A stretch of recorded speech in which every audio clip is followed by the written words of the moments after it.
Mandal. I welcome you all this momentous occasion. As we are gathered here today, we are filled with immense joy and pride to witness a landmark event in the Sakina E2 माननीय शिक्षा मंत्री श्री नसीर असलम वानी 20 विद्यार्थी अपने सपनों को रूप देने के लिए शिक्षा ग्रहण कर रहे हैं.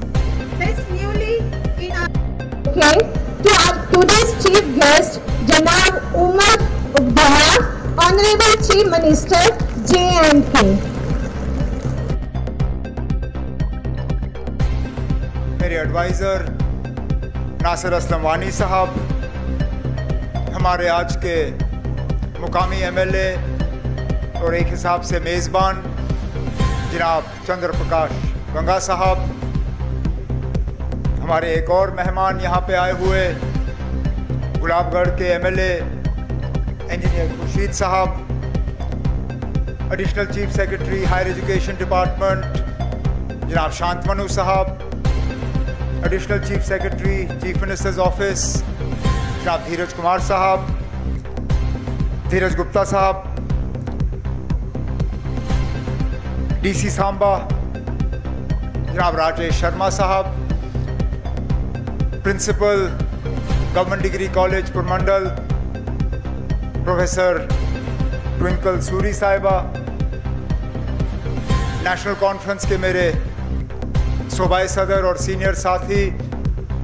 जनाब रतनलाल गुप्ता साहब, यहाँ पे आए हुए मेरे और तंजीम के बाकी साथी,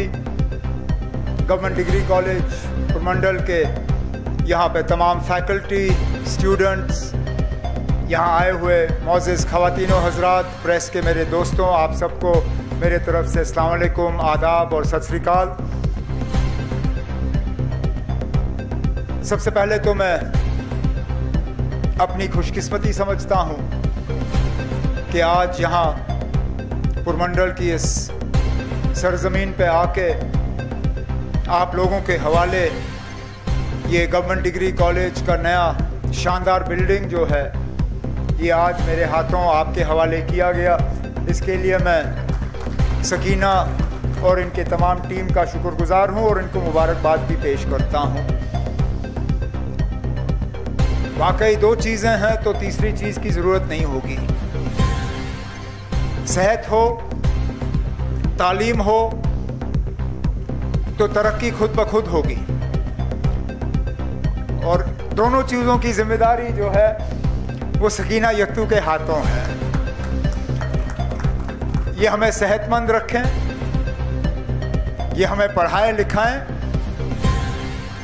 जम्मू कश्मीर को कोई पीछे नहीं रख सकता, और इन्होंने कोशिशों में कोई कमी नहीं रखी। जिस दिन से ये कलमदान इनके हवाले की गई, जिस दिन से ये जिम्मेदारियां इनके हवाले किए गए, चाहे एजुकेशन का, चाहे हेल्थ का, चाहे सोशल वेलफेयर का,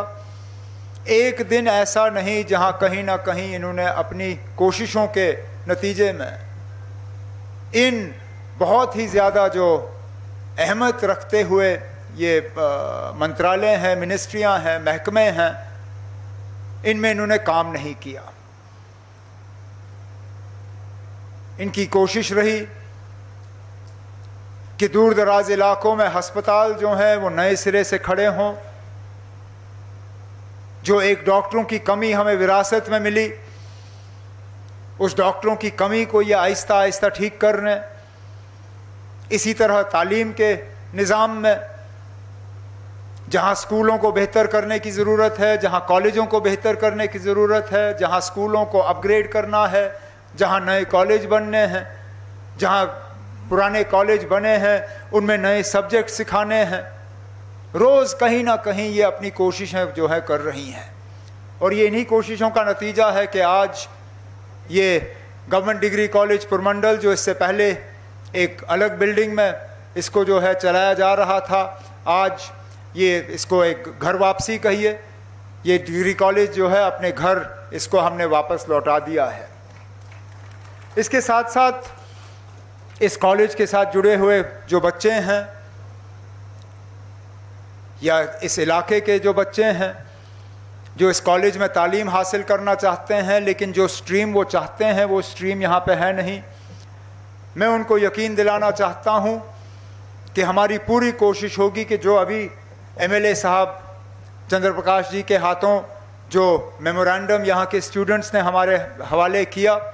उसको हम नज़रअंदाज नहीं करेंगे। ज़रूर एक एक करके जो नए स्ट्रीम्स हमें यहाँ लगाने होंगे, हम यहाँ पे ज़रूर आप बच्चों को ये स्ट्रीम्स जो हैं हम फराहम करना शुरू करेंगे, क्योंकि हमारी पहले दिन से मुकम्मल कोशिश रही है कि ख़ास तवज्जो हम तालीम और सेहत के तरफ दें, क्योंकि जम्मू कश्मीर में जब तक ये दो चीज़ें ठीक नहीं होंगी, तीसरा कोई भी अगर हम चीज़ ठीक करें वो बेमायने है, बिना कोई मतलब के। हमारे डिप्टी सीएम साहब अलीशान से अलीशान सड़क बनाए, उस सड़क के ऊपर बेहतरीन से बेहतरीन जो है पुल हो, लेकिन अगर हमारी सेहत ठीक ना हो तो ना वो सड़क हमारे किसी काम का, ना वो पुल हमारे किसी काम का। हम यहाँ पे सड़क बनाएं, बिजली लाएं, कारखाने खुलवाएं, लेकिन अगर हमारे बच्चे ठीक तरह से पढ़े नहीं तो ना उन कारखानों का कोई फ़ायदा, ना उन फैक्ट्रियों का कोई फ़ायदा। अब जिस टूरिस्ट सर्किट की बात एमएलए साहब ने की, पुरमंडल, उत्तर बहनी, सुरिंसर, मानसर जो पिलग्रिम सर्किट है, इसके हवाले से जनाब नासिर अस्तवानी साहब ने अपनी तकरीर में भी जिक्र किया। जब मैं इससे पहले वज़ीर आला था जम्मू कश्मीर का, बिल्कुल यही हमारा इरादा था, क्योंकि हम चाहते हैं कि यहाँ जम्मू में, पूरे जम्मू क्षेत्र में टूरिज़म जो है वो बढ़े। हम चाहते हैं कि जिस तरह कश्मीर में जो है खूबसूरती देखने के लिए लोग आते हैं, थोड़ा सा वहाँ मौसम का फ़ायदा लेने आते हैं, उसी तरह जम्मू में भी कुछ ये मौके हैं, कुछ ऐसी जगहें हैं जहाँ पे टूरिज़म की बहुत ज़्यादा गुंजाइश है। एक तरफ से अगर हम देखें तो बॉर्डर टूरिज़म है, दूसरी तरफ से यहाँ पे रिलीजियस टूरिज़म है, पिलग्रिमेज टूरिज़म है, और उस पिलग्रिमेज टूरिज़म में जहाँ माता वैष्णो देवी के लिए तो करोड़ों यात्री आते हैं, इसी तरह शिवखोड़ी के लिए जो हैं यात्री आते हैं, इसी तरह और जगहें हैं जिनके बारे में इन लोगों को ज़्यादा जानकारी है नहीं, लेकिन अगर उनको जानकारी मिले तो जहाँ जम्मू का उनका 1 दिन का दौरा होता है, 2 दिन का दौरा होता है, हमारी कोशिश है कि वो 2 दिन जो है वो 7 दिन में तब्दील हो, और वो यहाँ आए, पुरमंडल आए, उत्तर बहनी आए, सुरिंसर आए, मानसर आए, और इसी तरह जो है ये इलाके जो हैं ये भी तरक्की करेंगे, यहाँ पे भी बढ़ावा होगा, यहाँ के लोगों को इसका फ़ायदा मिलेगा।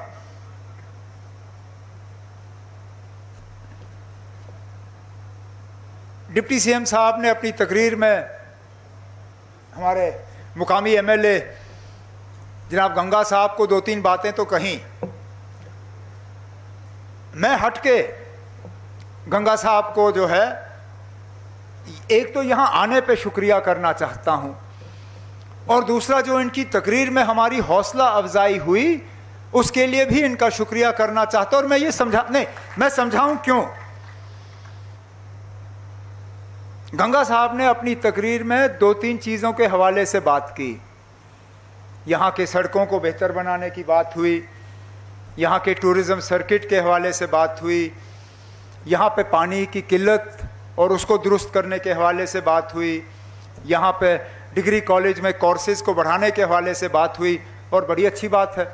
ये लोगों के डिमांड हैं, लोगों के जज्बात हैं, लोगों की चाहत हैं। अब गंगा साहब के कुछ साथी हैं जो थकते नहीं हैं ये कहते हुए कि जनाब ये हुकूमत कुछ नहीं करती, इस हुकूमत के हाथ में कुछ है नहीं, ये हुकूमत किसी काम की नहीं है। अब मैं अपनी जगह बहुत मुतमईन हुआ जब मैंने गंगा साहब की तकरीर सुनी, और गंगा साहब ने उस तकरीर के दौरान कुछ चीज़ें मांगी, क्योंकि आप मांगते उसी से हो जिससे आप उम्मीद करते हो कि वो चीज़ें आपको मिल जाएंगी। तो गंगा साहब की तकरीर उन लोगों के लिए जवाब है जो ये कहते हैं कि इस हुकूमत में दम ही नहीं है, इस हुकूमत में कुछ है नहीं, ये हुकूमत लोगों के काम आ नहीं सकती, क्योंकि अगर हम लोगों के काम आ नहीं सकते तो गंगा साहब जो है आपका दिल बहलाते, 2-3 बातें करते, 2-3 चुटकुले सुनाते, क्योंकि मैंने इनकी बहुत तकरीरें सुनी हैं, बड़ी मज़ेदार, बड़े मज़ेदार तकरीरें जो हैं गंगा साहब करते हैं। लेकिन आज उन्होंने बिल्कुल काम की तकरीर की, और काम की तकरीर उन लोगों के सामने की जो लोग जो हैं इन काम को मुकम्मल करके यहाँ गंगा साहब के साथों जो है हम कर लेंगे। इसलिए एमएलए साहब, मैं आपको यकीन दिलाता हूँ कि जो आपने बातें की, जो आपने यहाँ डिमांड रखा, जो आपने बाकी बातें यहाँ लोगों की, इन सब को हमने नोट किया हुआ है। आपने हमारी हौसला अफजाई की। अब मेरा फ़र्ज़ बनता है कि मैं और मेरे साथी जो हैं ये काम करके आपके हवाले हम कर देंगे, आप मुतमईन रहिए। क्योंकि प्रोग्राम डिग्री कॉलेज का है, बाकी बातें फिर कभी करेंगे। तालीम के सिलसिले में मैं 2-3 चीज़ें जो है यहाँ कहना ज़रूरी समझता हूँ। मैं तब तक अपने काम से मुतमईन नहीं होऊंगा जब तक जम्मू कश्मीर में वो दिन नहीं आएगा जब बाहर से बच्चे जो हैं यहाँ पढ़ने के लिए आना शुरू करेंगे। आज हमारी बदकिस्मती ये है कि हमारे बच्चे जो हैं बाहर जाके पढ़ने की कोशिश करते हैं, क्योंकि यहाँ पे जो उनको मिलना चाहिए, जो यहाँ फैसिलिटीज़ होनी चाहिए, यहाँ अपॉर्चुनिटीज़ होनी चाहिए, यहाँ सीटों की कमी रहती है, तो मजबूरन हमारे बच्चे बाहर चले जाते हैं। और जब बाहर चले जाते हैं और हालात ख़राब हो जाते हैं, फिर वो उनके माँ बाप के लिए एक परेशानी का एक मुद्दा बन जाता है, हुकूमत के लिए भी एक जिम्मेदारी और एक परेशानी बन जाती है। अब मिसाल के तौर पे जब रूस ने यूक्रेन पे हमला किया, हमारे मुल्क के कई सारे बच्चे जो हैं वो यूक्रेन में पढ़ाई हासिल कर रहे थे। हुकूमत को रातों रात फिर जहाज़ों का बंदोबस्त करके वहाँ से बच्चों को निकालना पड़ा। उसमें बेशक जम्मू कश्मीर के बच्चे कम थे, लेकिन मुल्क के काफ़ी सारे बच्चे जो हैं वो यूक्रेन में पढ़ रहे थे। ठीक इसी तरह पिछले दिनों जब अचानक बिना हमें कुछ मतलब कोई इत्तला नहीं, कोई खबर नहीं, कोई पता नहीं, अब अमेरिका वगैरह को तो खबर हुई होगी क्योंकि उन्होंने अपने एम्बेसी से लोग निकालने शुरू कर दिए थे, हमें तो कोई खबर थी नहीं। अचानक जब ईरान में हमला हुआ और हमारे कई सारे बच्चे वहाँ पे तालीम हासिल कर रहे हैं, तो हमारी जिम्मेदारी बनी, और ये हमारी जिम्मेदारी है, हमें अपने लोगों का ख्याल रखना है। हमारी जिम्मेदारी बनी कि हम अपने बच्चों को वहाँ जो है निकालना शुरू करें। मैं इस मौके पे मरकज़ की हुकूमत और ख़ासकर फॉरेन मिनिस्टर जयशंकर साहब का शुक्रिया करना चाहता हूँ कि फ़ौरी तौर जब मैंने उनसे फ़ोन पे बात की, उन्होंने मुझे यकीन दिलाया,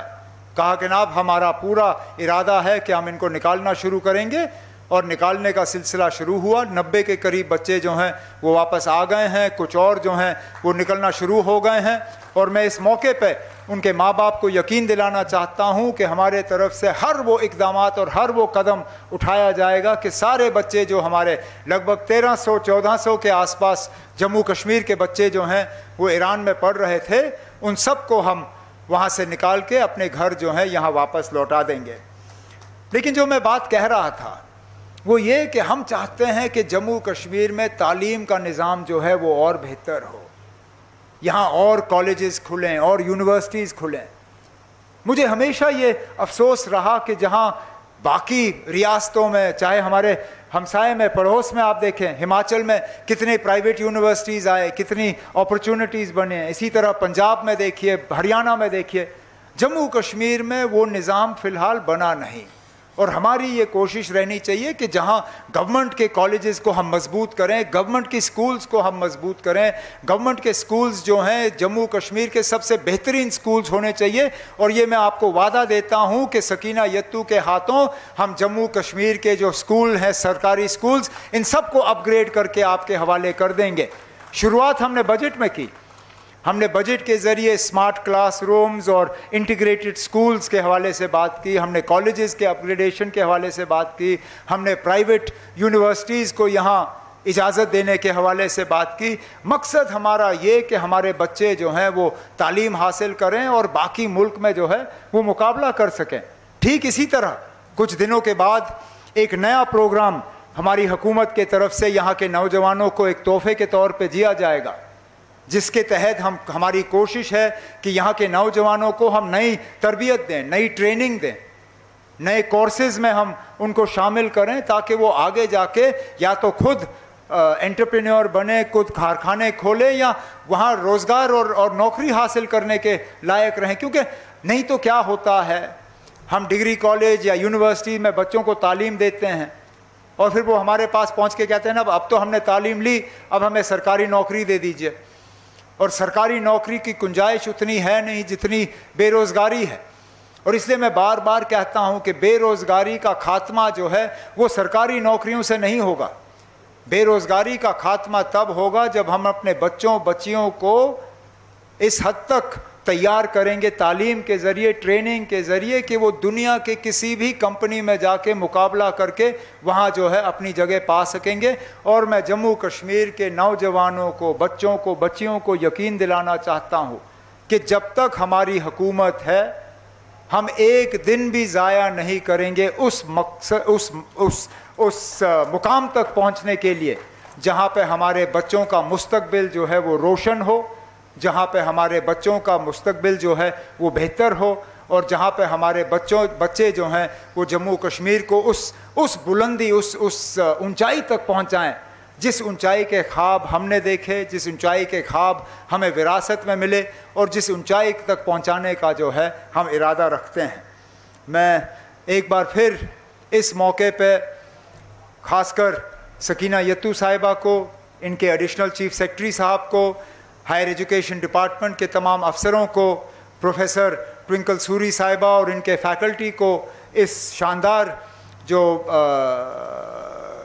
कैंपस पे मुबारकबाद पेश करता हूँ। उम्मीद करता हूँ कि 2 मंजिल तैयार हो गए। अगली बार जब मैं यहाँ पे आऊँगा कोर्सेज़ भी बढ़ेंगे, यहाँ साइंस का भी स्ट्रीम होगा, यहाँ कॉमर्स का भी स्ट्रीम होगा, 2 मंजिल और हमने चढ़ा दिए होंगे। और ये कॉलेज जो है जम्मू कश्मीर के सबसे बेहतरीन कॉलेजों में जो है इसको गिना जाएगा। इन्हीं अल्फाजों के साथ बहुत बहुत शुक्रिया।